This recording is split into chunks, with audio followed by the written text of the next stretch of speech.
I need 2 moles of water and I happen to have some hydrogen and oxygen kicking around.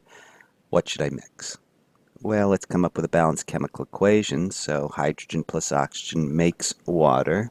Don't forget that both the hydrogen and the oxygen are bimolecular. They are on the H-Brian-Cliff list, so they like to bond to themselves, hydrogen with a single bond and oxygen with a double.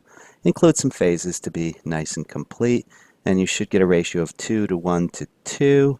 And when they're asking for what you should mix in terms of grams, well, technically that's a mole to gram two-step conversion of each, but maybe we can just do it quickly by inspection.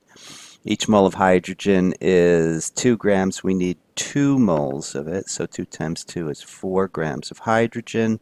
O2, we don't need to double it after we just turn it into a molecule, which is doubling it, so it's 32 grams of oxygen. And if anybody asked you, it should make 36 grams of water. And check to make sure that your math looks right.